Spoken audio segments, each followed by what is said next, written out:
I'm Nick Foster, Associate Curator here at the Wilton Historical Society, and welcome to another episode of History is Here. Today, terms like revisionist history and fake news get thrown around a lot. As historians, it's important that we sit down and figure out what is fact and what is fiction, before one of these terms gets thrown around a little too recklessly and breaks a metaphorical window. In today's episode, we're going to be looking at some commonly held beliefs about the past to see if they're actually true. Let's dive in.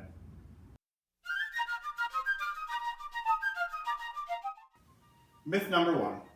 People were shorter back then.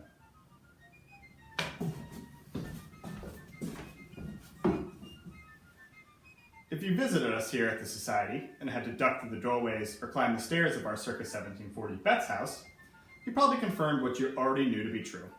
People were shorter 250 years ago than they are today. And technically, you'd be right. According to the U.S. Department of Health and Human Services, the average height of an American man today is around 5'10", and a study done by Cambridge University in 1996 determined that the average American man during the American Revolution was around 5'8". So case closed, right? Well, kind of. That same Cambridge study showed the average British man at the time was around 5'5". Americans probably should have challenged King George to a game of basketball instead of fighting a war for independence, but hindsight's 20/20. In the late 18th century, Americans were the tallest people on the planet by a pretty good amount. Now, we've dropped to 9th. So what happened? It's got an awful lot to do with diet.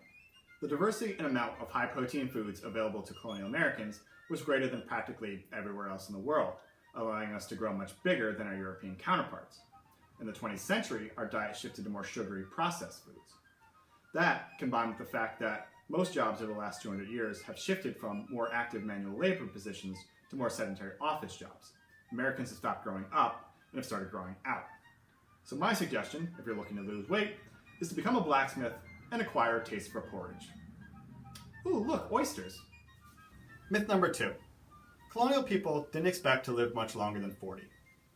This one's false based on a misunderstanding of statistics. While it's true an English colonist during the 1600s had a life expectancy of around 40, this number is skewed by the high childhood and infant mortality rates at the time. Unfortunately, childbirth during the colonial period was a pretty risky proposition. Roughly 1% of births ended in the mother's death, which sounds pretty terrifying given that a normal colonial woman could have anywhere from 5 to a dozen children. And even after childbirth, the child wasn't out of the woods yet.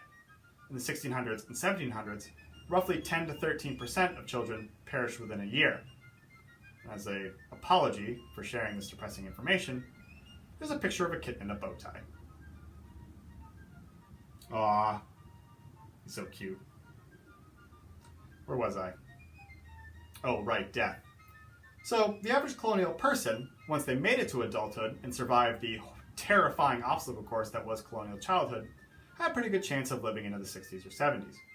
A study of Plymouth, Massachusetts colonists found that if you made it to age 21, your average life expectancy was in the mid to high 60s.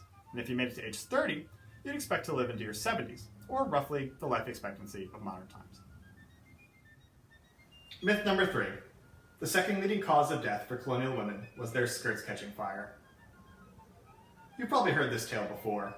The story of a colonial woman tending her open hearth, like the one here at the Society's 1772 Sloane Raymond Fitch House.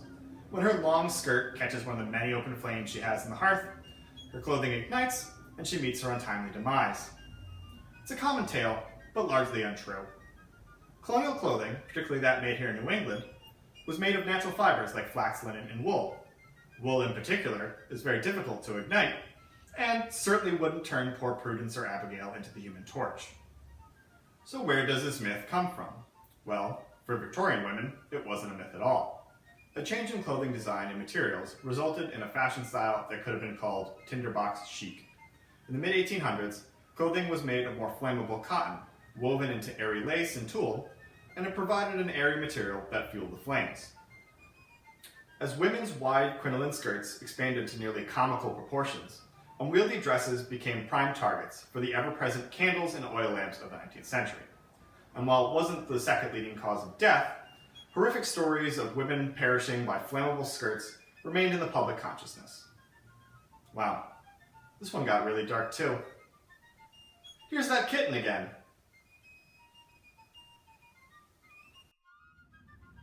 So in the future, when you hear a unique history fact, remember to take it with a grain of salt. Not too much salt. If we want to reclaim our title as tallest in the world, we all have to watch what we eat. As always, thanks for joining us. Remember to fact check, and stay tuned for more history.